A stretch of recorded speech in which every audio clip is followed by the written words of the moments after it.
And one person's like, hey, you got a six-pack in there? I'm like, you know what's in there. These are real stories that we have all had to do. Go out and get what you want. Let's think about how many dogs are around the regatta as well.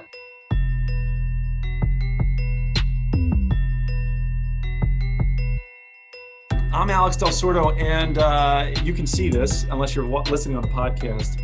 I have an all-female cast, and I have Olympians, head coaches, monsters in the industry with me, and it's an all-female cast. And today we are talking about a topic that we had discussed in a previous Coaches Yelling episode. And without further ado, we're just going to get right into it. And listen, we're filming this in the middle of a very hard time in the United States right now, in really the world. And we had discussed offline if we should do this. And you know what? We should do this. This is diversity in a different form.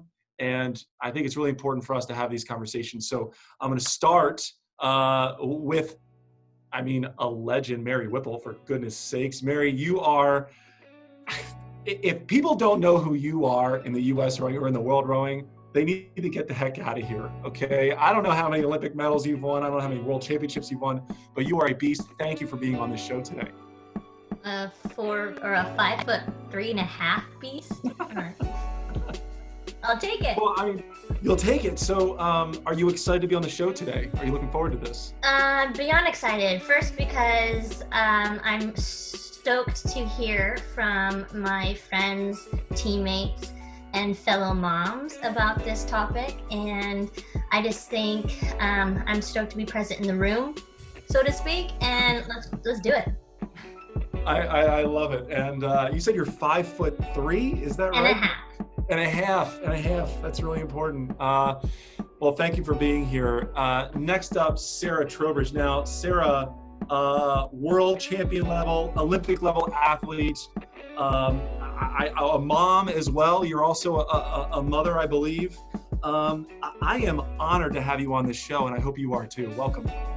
Thank you. Yeah, I'm very excited. It's alarming how close in height I am to Mary, now that you say that. I'm only 5'7.5". But no, I'm really excited to be here, and I'm really happy for the conversations this has sparked. It got me thinking about a lot of things. So thank you. Thank you for being here. Megan, Duke University, head coach. I've known you for several years. You've done a great job down in North Carolina. A mom as well. Welcome to the show. Thank you so much. And I think I echo Trowbridge, similar in height. So maybe what sets us all apart is just this idea that we all have something to prove. But very passionate about the subject, and very, very excited that more females can tune in and hear from us. I am excited. We always name these podcasts, and it will be women in rowing. This will be moms in rowing. But I love that you're all like shorter people. It's hilarious. Next up, Brett. Wow, U.S. rowing. I want to get this right. I think you're the director of athlete identification. Is that right? A former collegiate coach. And a mom as well. And I don't know how tall you are. I didn't do my research there. Forgive me, but welcome to the show. Thank you. Yes, I'm also part of the sub 5'10" club, unless you look at the University of Michigan media guide circa 2005, because I embellished. But yeah, no, I agree with Cooke. I think we all have a little bit of a chihuahua kind of mindset. But yeah, no, very happy to be here. It's a topic that I've always been very passionate about. And there are a couple things that will really kind of get my goat into debate. And how do we support women in non-traditional, maybe technically non-traditional job roles, especially with coaching, is one of those. So I'm very excited to be here. This is great. So, what I love about this is there's perspectives from all around rowing. We have Olympic level athletes from the coxswain, and we also have an athlete. We have head coach of programs. We have someone with U.S. rowing. This is going to be very impactful. So for those of you new with the show, I'm going to ask two questions. And actually, all four of you are new to the show. This is really cool. You have a minute and a half to state your case. If I like what you say, thumbs up. If I don't like, thumbs down. At the end of the first two questions, I'm going to tie up the scores, and the person with the least amount of points doesn't move on. Now, in today's episode, Brett, I know you have to leave. So unfortunately, you're like at 0 points. I'm sorry, just 0 points for you. You don't count here. But if you like or dislike what these ladies have to say, what we have to say as an organization, please give us your feedback. We want to make this show better, but we also want to empower rowers all over the world. And this episode is going to do it. Now I'm going to start with Mary Whipple. Mary Whipple, you're going to come online here. You have 90 seconds to answer this question. I'm going to be very specific. How do we get more women into head coaching positions, specifically in our sport? You are on the clock. It starts from the top down. People hire who they identify with. So look at the broader scope. We're talking D1 collegiate level. And I'm probably taking everybody's answers. And everyone's like, dang it. We need more athletic directors who are women. If you look at the percentages, I know that it changes so often, but long story short, we need more women hiring women. Then that's like, case closed. But then there's not that many head coaching positions, like in terms of compared to rowing, compared to other sports, we're so small still on the D1 level, D2, D3. So there's not that many positions available and turnover. People either need to retire or there needs to be more scandal and firing and then get the coaching carousel going. So there's a lot of factors in it. Looking at the assistant coaching level, there's so many women at the assistant coaching level, but we're just waiting. It's just a waiting game. It's a waiting game. Man, I didn't think that you were going to go that route. I liked what you said about starting at the top down. There needs to be more women at the athletic director position to hire women at other positions. Off the clock, 6 points, Mary. You stole the thunder, the first one to answer the question. So 6 points. Sarah, you're up. So this is really exciting. Sarah, the same question for you. How do we get more women in head coaching positions in our sport? You are on the clock.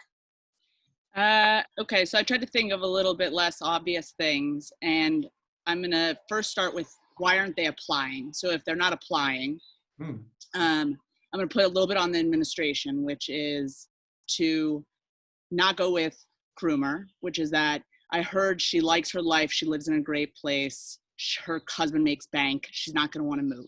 That's been used on me, that's been used on people in this room. Wow. I'm also going to say, don't easily accept why they can't move, okay? Pay them more, pay the amount of money, and think of outside of the box incentives. I'm getting chills, Sarah, I'm getting chills. Then know the hiring system, right? Important people, influencers in head coaches and administrations get calls and they recommend, right? So as a female trying to get the position, you have to know the system, you have to know who they're going to call. We need to recommend women. We need to actually speaking out about strong women so that people know about them to recommend them. Right now, it is right now, I think, and I don't want to, there's so much to cover. Oh my gosh. But right, the biggest potential pay gap is that in married couples, married men make the most money. There's the biggest potential pay gap. So to get a woman to move her family, I'm not saying that's always the case, but there is the most potential for why a woman wouldn't be able to move her family. Time. Gosh, Sarah, I have to stop you on time. You're going on a roll. I can talk so fast. Oh, we'll talk faster next time. That was perfect. I love that answer. Now we're bringing up a current head coach, Megan. How do we get more women like you in head positions around the country? You're on the clock. All right, thanks. Well, the previous speakers obviously had some great answers and definitely stole a little of my thunder. But we're in athletics, you got to recruit, okay? So that is the bread and butter of every single athletic department. Recruit, recruit, recruit. And I like Mary's answer, but a lot of coaches don't want to go into administration for the very reasons why they got into coaching. So we can't assume to be hired by our own gender. So we have to, encourage our administrators, if we aren't them ourselves, to recruit, go after them, think outside the box, call other head coaches, call their assistant coaches. We all know who's moving and shaking at every level. We know what other assistant coaches are out there doing a really good job. We know the recruits we're losing them to. those are great candidates for women's head coaches. So if you want to see women in the business, you got to go find them. Don't wait for them to come to you. I mean, you are eloquent. Wow, 52 seconds. We're just going to keep moving on. Listen, Megan, you'll learn with this show. You got to win my heart over here, okay? And you did a great job with scoring 4 points, but we got to move on. So we're going with Brett here. I'm excited for your answer. What do we do? Let me reset the clock here. How do we get more women in power positions at head coaching level? You're on the clock. I think it's twofold. And I think first and foremost, we can't wait for other people to do things. And I think this has already been echoed by, my counterparts here. And I think that we can't wait for, the jobs to be open and for people to be open to it and for there to be more female administrators. And I think part of not being willing to wait is being willing to look at what are alternative ways to get there. And the most obvious traditional path that I think we all think of when we first start coaching is you're going to be an assistant coach for a long time and then you're going to be a head coach. And really, a lot of the most successful female coaches that I know of didn't go that route necessarily. And you have to be able to there has to be some flexibility there. You need help. I'm very lucky that I've had a lot of family support and a lot of help. And when I left collegiate coaching, I didn't really know where that was going to go. But I was offered a position for the summer with coaching the U23 team, which at the time was a really hard decision because it wasn't convenient. How was I going to take a 1-year-old on the road with me to go coach somewhere else? And the easy call would be to not do it and just completely leave. But that has led to so many other things. And, I know like Mary's sister, who we've talked about before, like she went from collegiate coaching to junior coaching so that she could stay involved. And I think we all have to look at things like that. The other thing, and I can't believe no one's mentioned this yet, is athletic departments. You need to rethink your childcare. Most university childcare, you can't get in until like 9 a.m., 8:30 at best. That is not conducive to coaching. And I once had time. Oh, okay. This is we're gonna keep going. We're going question number 2 right away. Okay. So you're up again. We do round robin now. Okay. So take a breath. Get ready for this one. So what we're gonna say is you got 90 seconds, and now this really is a good transition. So here's the second question. If you were in charge, okay, what are the solutions we see to empowering women at the top and making this more of an even playing field? So basically, what are the solutions you would do right now to make this happen? You're on the clock. I'm going to keep going with what I was saying. We need to rethink children in the workplace in general and what's acceptable and what's not. I once had someone say to me, well, you can't bring your baby to the office. Why the F not? Why isn't there a setup here that makes that conducive so I can breastfeed and do my job? Why can't I do both?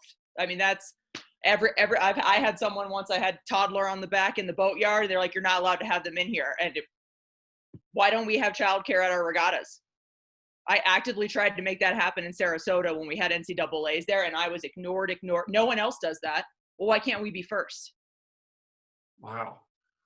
Do you, you got 45 seconds. Is there anything else that you would say?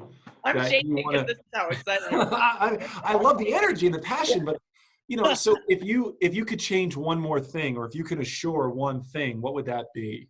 I think Sarah hit the nail on the head with when she was talking about, not making assumptions about people. Cause I've experienced that firsthand, that I said, people don't ask me, oh, I would have asked you, but I knew that you would. Don't make assumptions about someone. I like that. All right. So we're at time. We're gonna move on now. Again, this is going back around. Brett, I love your energy on this. And I know that people don't need to see it. They can hear it. So on the podcast, they'll hear it. It's wonderful. Megan, as a head coach at Duke, what are solutions that we can do right now to make significant change? Because all we do is talk. What are the changes? What do we do right now? You're on the clock. Okay, well, I would say in my position, I'm really fortunate because I do get to work with ADs and administrators all day long. So I do get to be in their ear and help them make these changes. I'm a list kind of girl, so I'm going to go 3 things. Number 1, it goes back to actively recruiting great women to be in the position to have these conversations and to break through these barriers. So that would be something I would do if I was in charge. Number 2, we need to normalize the work-life balance, okay? We can't be having or be expected to be answering emails at 6 o'clock on a Sunday evening. We need to separate time where we are not expected to be working and that we can prioritize family and not have that come off in an athletic department that we do not care extremely a lot about our jobs, okay? And then I think the third thing is communication. That's huge. And if we aren't being asked the question, then we need to go in and ask the question ourselves. The question that more administrators and more people in athletics need to be asking young women who are in coaching is, what can we do to make you better able to do your job at the level you want to do it at? And if I ever receive that question, I would be blown away, because it's never asked.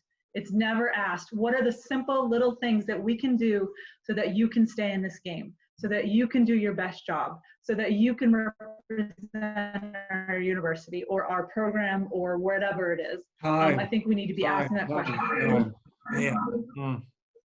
I love your list, and I'm writing them down. And so like I have to play roles, right? Like I have to give thumbs up or down. So I got to score points. I got to write down great points because we use them for later episodes.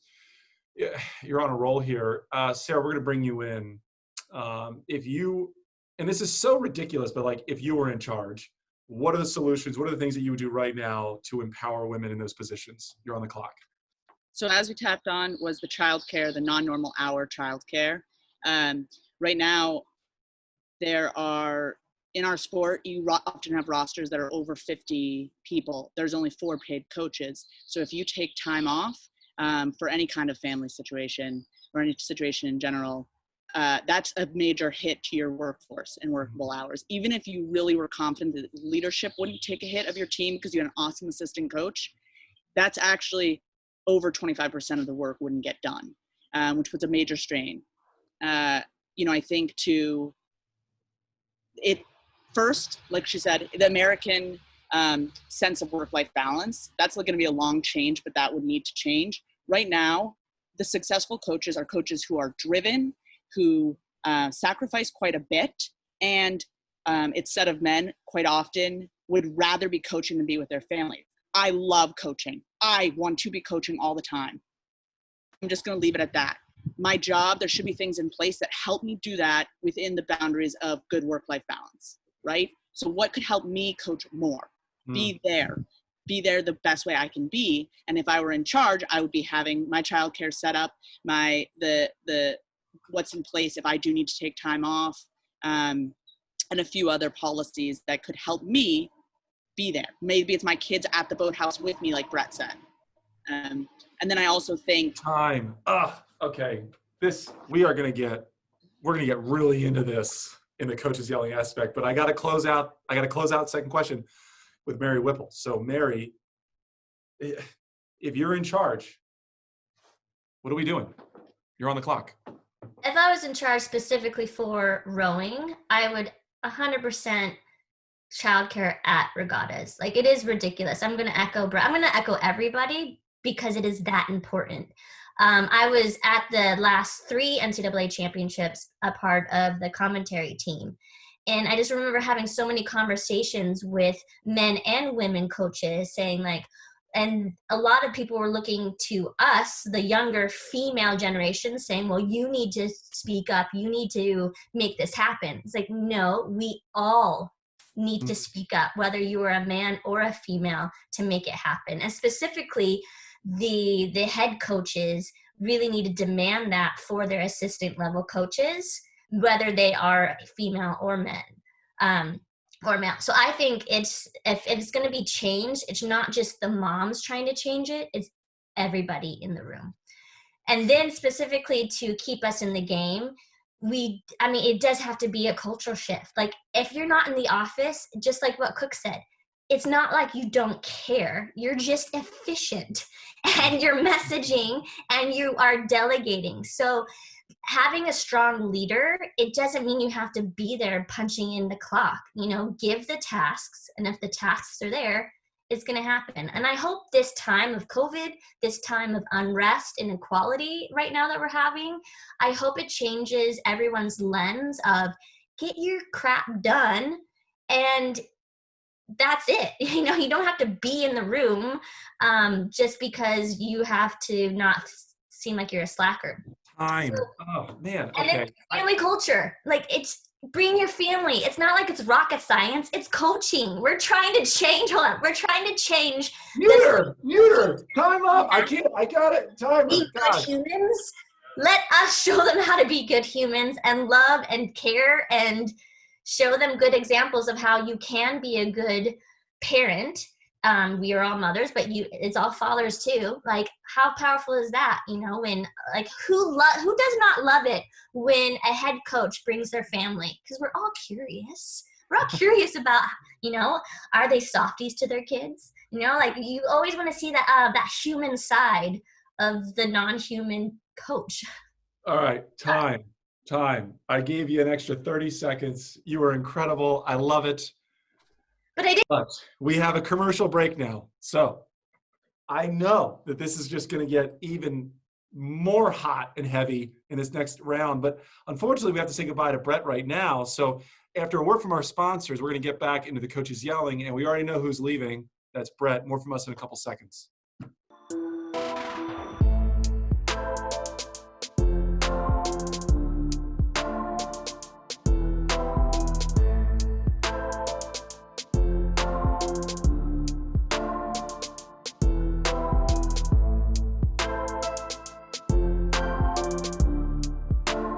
And we're back. So off the commercial break, Brett was really angry that she had to leave. And there's a reason that she had to leave. But I'm down to the final three. And there is going to be a winner just because the show has to have a winner. But this is discussion part. So now we're going to get into coaches yelling. But now it's going to be really coaches discussion. And if you like or dislike what we have to say, give us your feedback. This is a very important topic that's affecting many people, not only in just rowing, like we're just talking rowing, but this is in every sport and in every business around the world. So with the three of you here, you are all brand new to this, right? This is your new time at Coaches Yelling. So we're going to get right into this one. I'm going to start the clock and we're going to go 4 or 5 minutes here. Are there specific examples that have happened to you in your experiences at regattas, in work, where you felt that imbalance in those issues? I open up the floor to you all right now. We're on the clock. I mean, I've been in for about 25 years now in boat yards, regattas, championships, tents, enclosures, you name it. I've never seen the injustice that I have as a parent and as a mother that I have in any other arena. I mean, back when my kids were little, I was told several times point blank from my colleagues that they weren't allowed to be there. I mean, this was with a 1-year-old or a baby in a backpack type situation, that they were a distraction.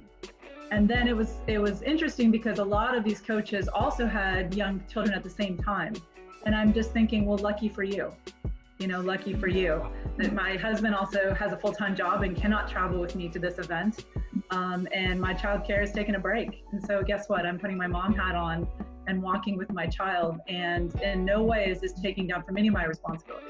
Megan, how old are your children for context? Like how old are your children? Yeah, they're 7 and 9 right now. 7 and 9. Okay. And so you actually you were in a position where someone said they're a distraction, they can't be here? Yeah, like that absolutely. has happened to you? Absolutely. I mean, there's, we work outdoors, we all work outdoors. We're outside long hours, and there's none. Just think about how many dogs are around the regatta as well. I mean, are they a distraction or I would what? say. I mean, come on, children, dogs. Allergic. So, I think we need to have like dog I know are trainers and childcare at regattas. Sarah, I want a little bit more context to what you do on a daily basis, and like, because you were training. Now, I actually don't know what you're doing in today. So, can you give a little bit of context to that? Okay, so you mentioned training. So I was a national team rower. I retired after the 2012 Olympics. I took a job. I had previously coached a little bit in college, Georgetown. Took a job at Yale as an assistant coach.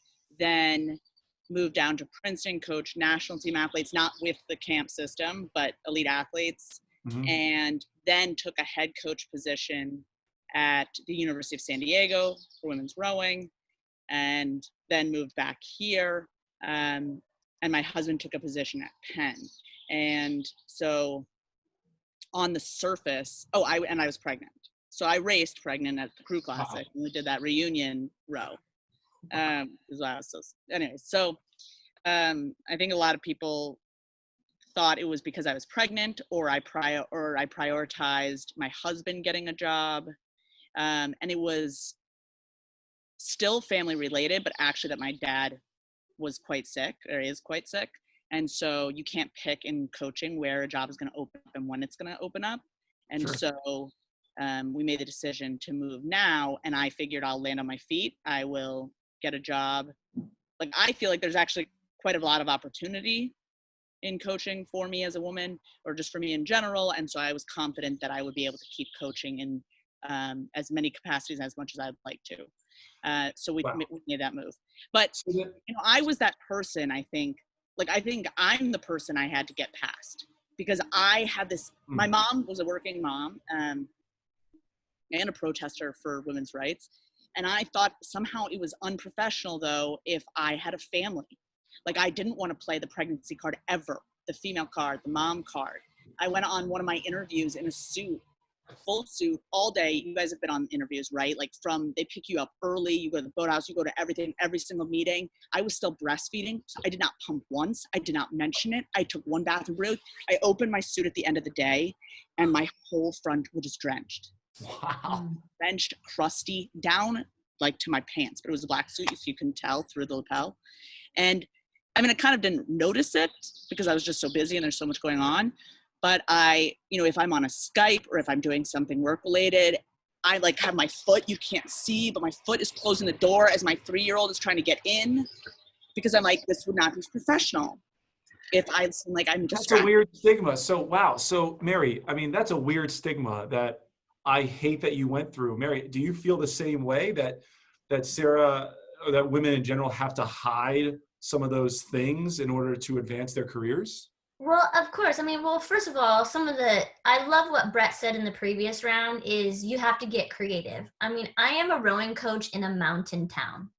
I don't coach a specific team, but it's a hustle. It's like, how can I be a coach without being around a body of water where I could maybe create, like I pretty much have to create my own team to be a coach. Now, can I move? Of course I have to move, but my husband's a ski guide. Like there's not that many places where there is water and also, mountains to ski. I mean, there's probably hills to ski, but nothing like he's going to want to do a cat ski business. So there's a lot of just juggling that you have to do.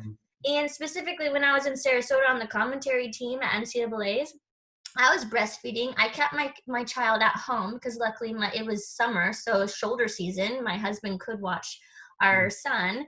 But are you Sarasota trying to breastfeed? And I'm asking, oh, it's a new facility. I'm sure they've got a mother's room. I'm sure they have a refrigerator where I can, store some milk for my child. No, I had to scrounge asking where's the ice, where can I go pump. I'm not going to pump in the only bathroom in the tower, so I'm in the car with air conditioning on, and then you have to carry it around. And I just remember carrying around a mini cooler, and one person's like, hey, you got a 6-pack in there? I'm like, you know what's in there. So let me interrupt. So, one of the things I want to know, and I think for the audience they need to understand, is what are the solutions? So the three of you have been at all levels of rowing, right? You've seen it all. You've seen the high school novice rowing, Olympics, all the way up to NCAAs, right?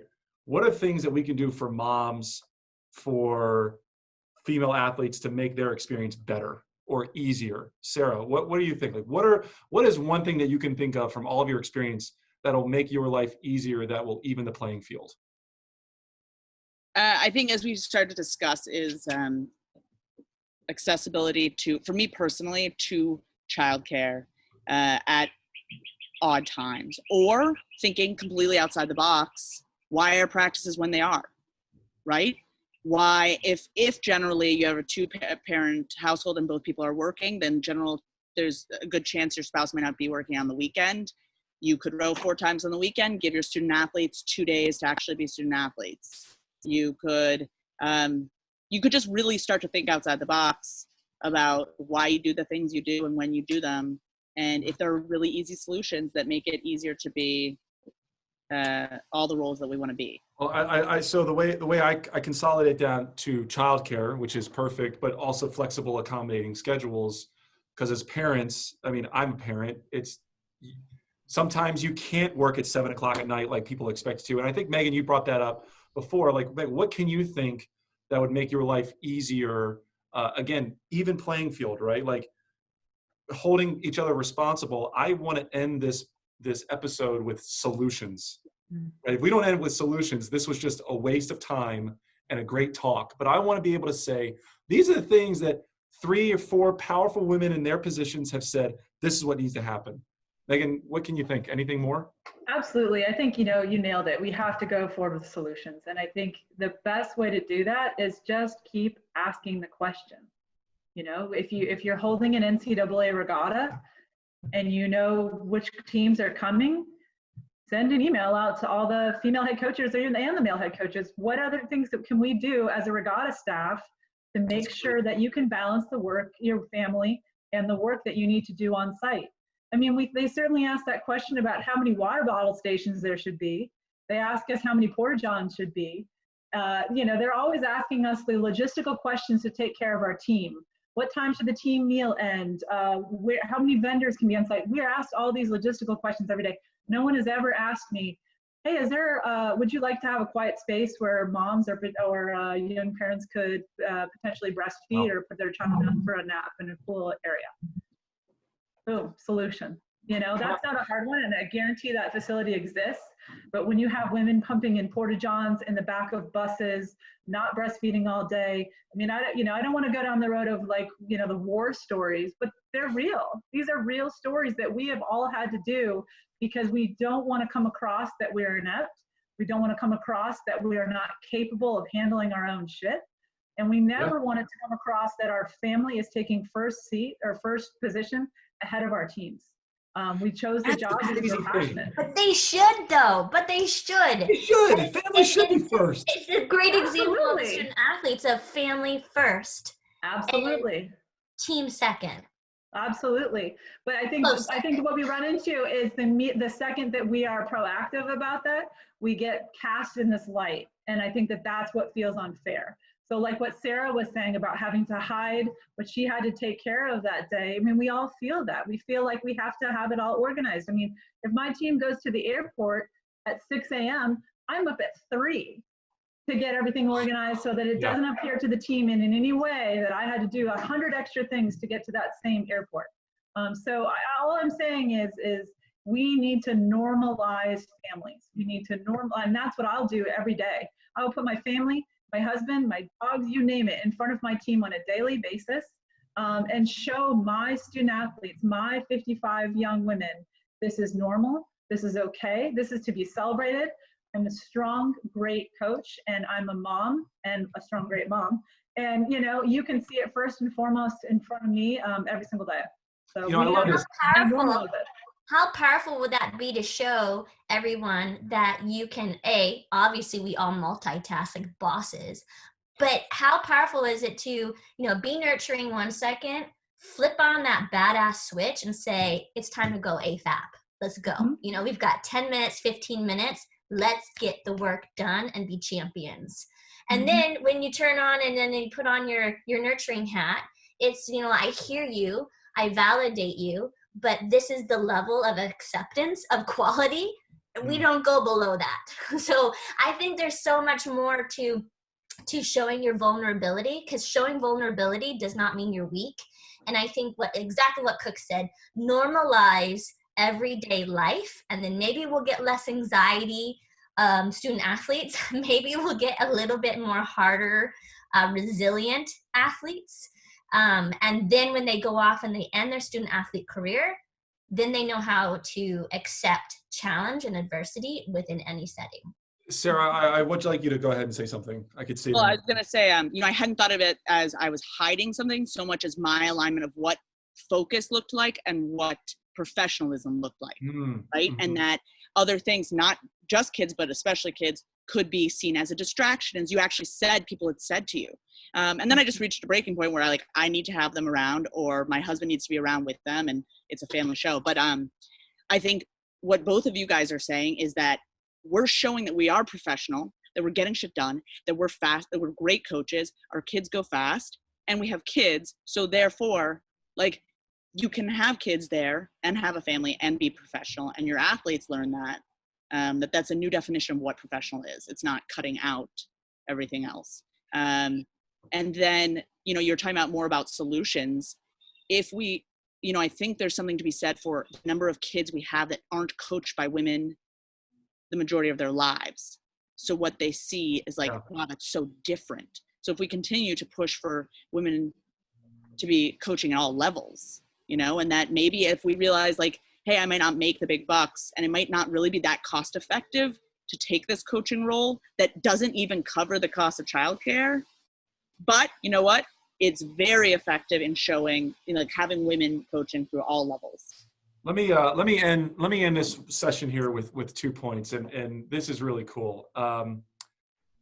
Moms specifically are badass chicks, man. Like moms never want ever to be at the spotlight. It's like they do it with it being unsung heroes, and it's in all aspects of life. And you each have shown that you're just you work tirelessly without that without the applause, right? Like you all do that. You all put your time in line. And it's a really wonderful thing to hear, right? You guys you're powerful individuals, you're powerful humans. That's great. The second thing that I want to close on here is, and I forget who said it, I think it was Megan, you said normalizing family, right? I know from my experience bringing children to regattas, they sense the environment that if they don't feel welcomed, they're uncomfortable.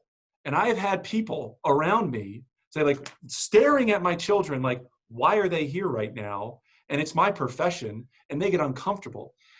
And I'm like getting emotional because I can actually remember moments when that happened to me, and my children felt uncomfortable being in a place that I love more than life itself. Like I love a regatta and rowing more than anything. And the three of you, including Brett, all feel the same way. So a simple solution is getting rid of that stigma. If there are dogs at a regatta, there should be children at a regatta, and we should be happy and celebrating that moment. Okay, I'm off my soapbox. So when I get back from a word from our sponsors, we're going to close out here, and the three women here are going to give a piece of advice for those young coaches that want to make this a career. More from us here in a couple seconds.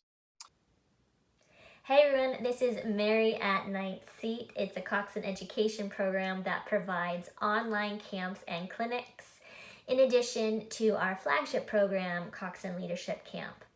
All programs gives Coxswains the tools that they need to get their teams to the finish line as fast as possible. For more information, find us at ninthseat.com or find us on Instagram at ninthseat. Well, we're back, and I have to award a champion, and this is tough. I'll just say this. Her husband won the first time out, and she won again. Sarah, you are the only household in all of rowing that has one Coaches Yelling. It's a big deal. Congratulations. It was the story, it was you opening up that won this over to me. The story of you interviewing for that position.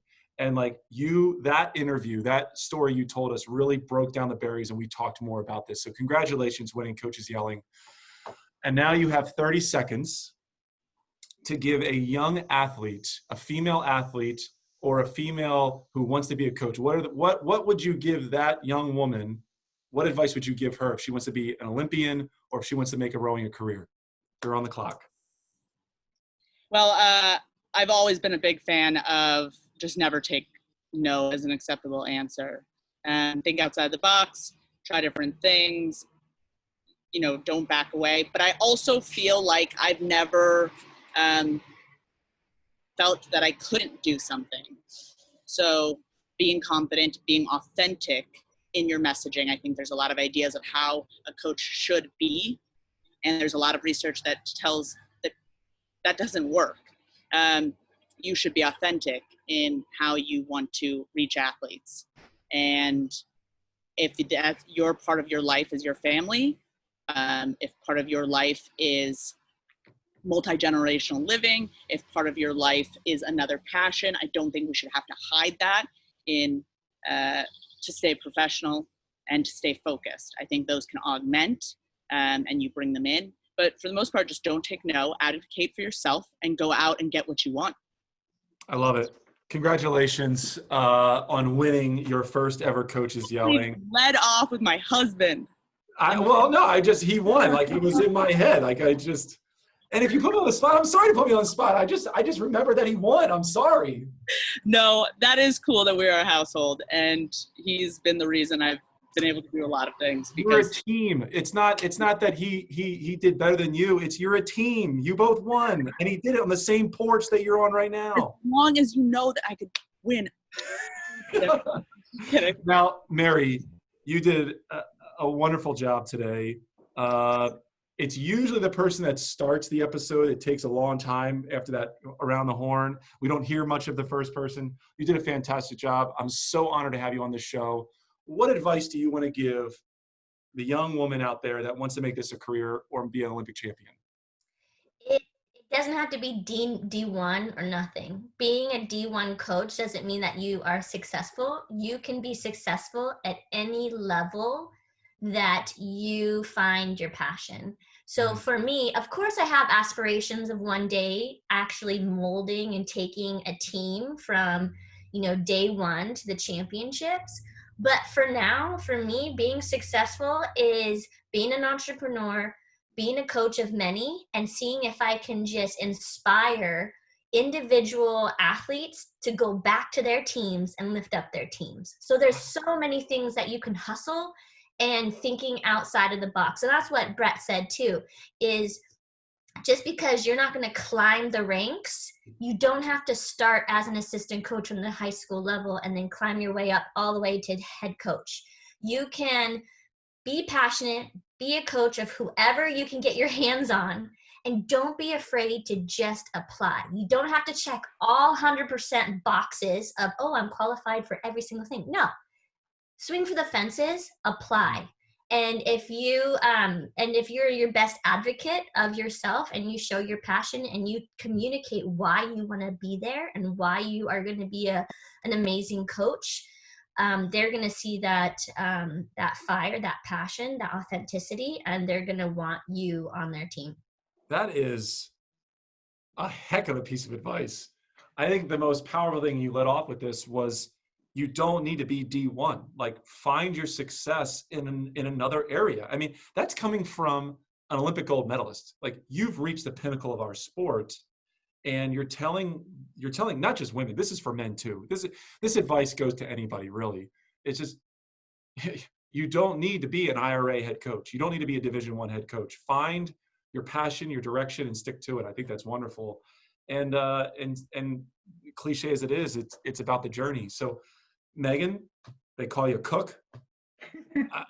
Close it out. I mean, you did a great job today. I had you in second place. I was battling between you and Sarah for the victory here. But what is the advice that you give not only your children, but the young women out there that want to make this a career or future? Absolutely. Well, I hope all women that are, moved by this conversation are the clear winners going forward. But hats off to these ladies. They are phenomenal and have always been mentors to me. I think my biggest piece of advice and advice that I use almost every day with my current student athletes is don't compromise. Communicate. Don't compromise at all. You can do it. You can do anything you want, whether you want to be an Olympian, a stay-at-home parent, you want to coach, or you want to go into any kind of field in the world. You do not have to compromise the things that are really, really important to you. You just have to find the right mentors and you have to find the right path. Just like a training program, stick to it. You'll get there as long as you keep going at it. And then I would follow it up with just be brave. You might not have a lot of people who have done it before you, but that doesn't mean that you can't be a pioneer and you can't do it. And for Sarah, Brett, and Mary, good luck to us, and let's keep going, because I think there are so many great women out there that need us. We need more of us out there, so let's multiply our ranks a little bit. But I'm really, really proud of what we have done, the confidence that we have, the strength that we have. Gosh, man. I've done a lot of these episodes, I think 13 or 14, and this one gave me the chills. This one really hit me hard because I have a 6-year-old daughter, and I watch her play basketball. I watch her do these things, and she's fearless. And at some point, I know that changes, and I don't want that to change. And I love what each of you said. So for those watching, listening, I hope you learned something here. I hope that you now have the confidence to find that mentor, right? To be brave, to be successful at any level, be proactive, be authentic, and don't take no for an answer. I love that, Sarah. Just don't take no for an answer. I appreciate that. So if you have feedback, likes, dislikes, agree, disagree, if you want to reach out to any one of these people here on the show, contact us. Let us know. We want to make this show better. We also want to make rowing better. We want to make this world a better place. I hope you've enjoyed another episode of Coaches Yelling. Thanks for watching.